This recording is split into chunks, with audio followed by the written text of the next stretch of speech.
नमस्कार दोस्तों, हमारी आज की कहानी का नाम है कद्र। माँ चरण स्पर्श। नई नवेली बहू प्राची सुबह सुबह ही सिर पर पल्लू रख शालिनी जी के पैरों पर झुकने लगी तो नई नवेली सास शालिनी जी ने झटके से अपने पैर हटा लिए। प्राची आधी झुकी सी खड़ी रह गई। अभी मेरी पूजा खत्म नहीं हुई है।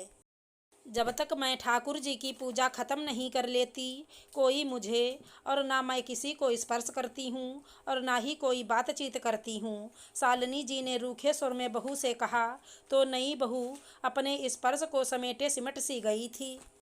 ससुराल और ठसकेदार सासू जी का रौब अनजाने ही दिल में उतर गया था। अरे तो यही बात हंसकर आहिस्ता से भी तो कह सकती थी। उसने सोचा, अक्खड़ सास बनना जरूरी रहता है क्या? मायके से तो माँ ने यही सिखा के भेजा, बेटा सासू माँ को अपनी माँ से बढ़कर मानना। सुबह जल्दी उठ जाना, नहा धोकर तैयार हो जाना और सबसे पहले सास ससुर के पैर छूकर आशीर्वाद लेना, फिर रसोई का कोई काम करना। बेचारी प्राची इसीलिए सुबह से तैयार होकर सासू माँ के चरण वंदन के लिए आ गई थी। लेकिन खुश होने के बजाय उनका रूखा और उपेक्षापूर्ण बर्ताव उसके सुंदर से चेहरे को कुम्हला गया था। डरते डरते ससुर जी के पास गई और उनके चरण स्पर्श करने झुकने लगी। आशंकित थी कि अब ससुर जी भी पता नहीं कैसा व्यवहार करेंगे।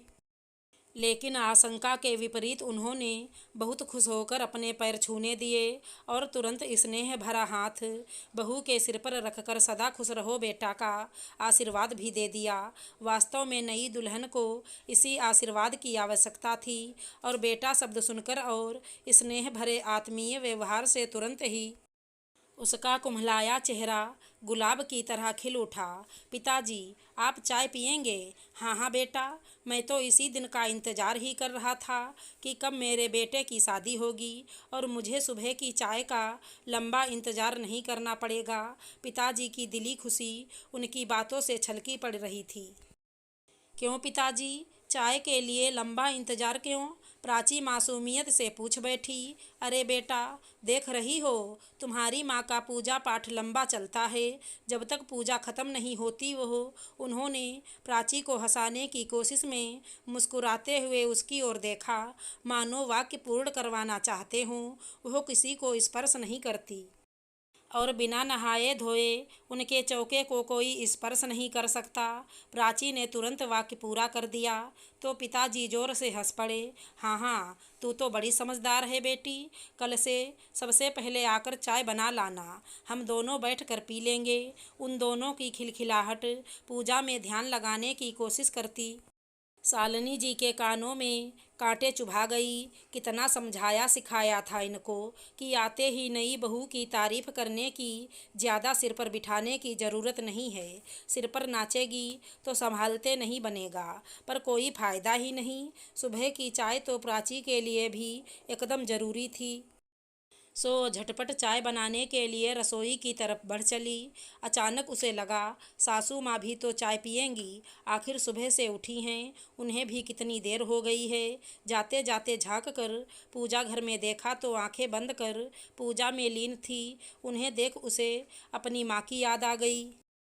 आदतवश जैसे वह अपनी माँ से बात करती थी वैसे ही उसने आवाज़ लगा दी, माँ आपके लिए भी चाय बना रही हूँ, पूजा ख़त्म कर आ जाइए। एरी, इधर आ, तुझे कोई अकल नहीं? माँ ने कुछ सिखा समझा कर नहीं भेजा क्या? बिल्कुल बच्ची है क्या? मैं पूजा कर रही हूँ, कोई खेल नहीं खेल रही हूँ कि जल्दी ख़त्म कर दूँ, वो भी चाय के लिए।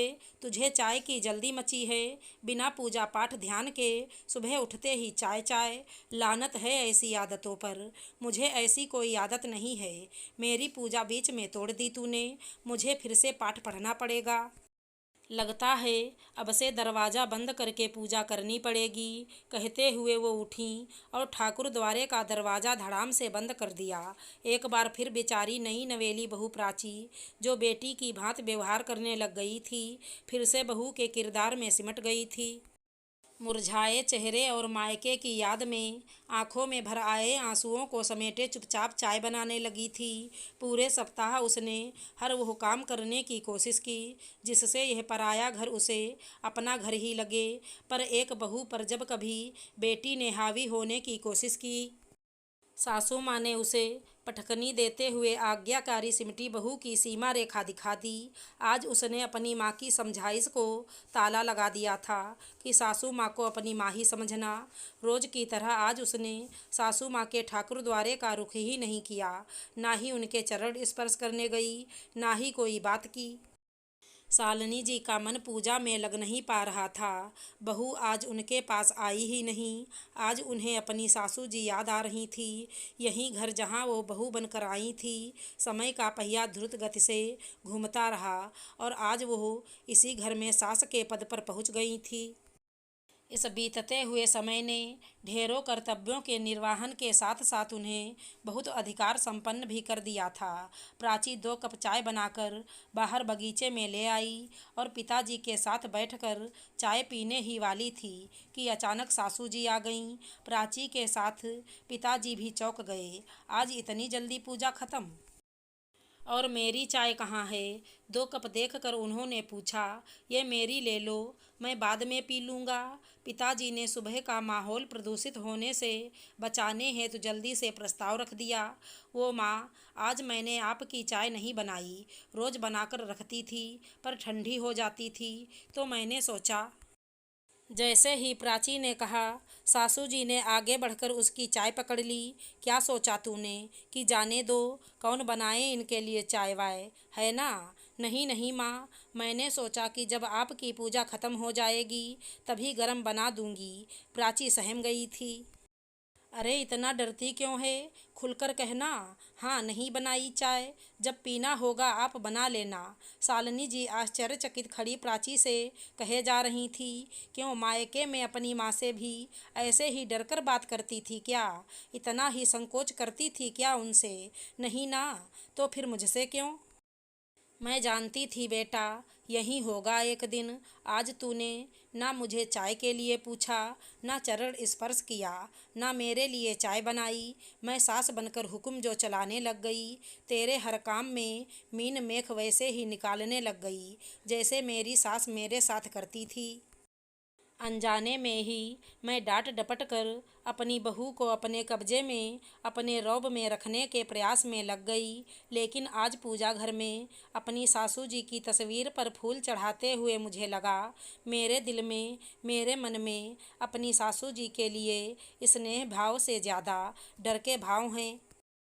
मैं उनका सम्मान करती हूँ पर उनसे प्यार नहीं कर पाई। मैं भी तो अनजाने में वही व्यवहार अपनी नई बहू के साथ कर रही हूँ। शायद अपने साथ हुए बर्ताव का प्रभाव है।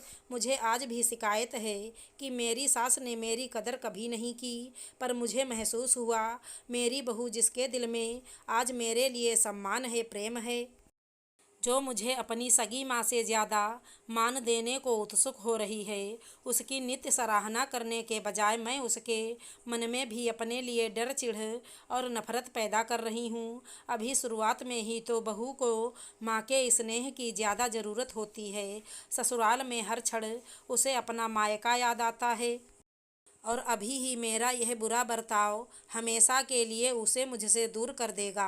फिर बुढ़ापे में जब मुझे बेटी समान बहू की ज़रूरत रहेगी, तब तक तो बहुत देर हो जाएगी।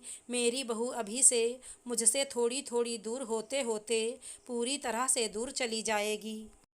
मैं चाहती हूँ बेटा, तू मुझे अपनी माँ जैसी ही माने, लेकिन मैं तुझे बेटी जैसा ही मानूँ ही नहीं, अपना व्यवहार भी वैसा ही रखूँ।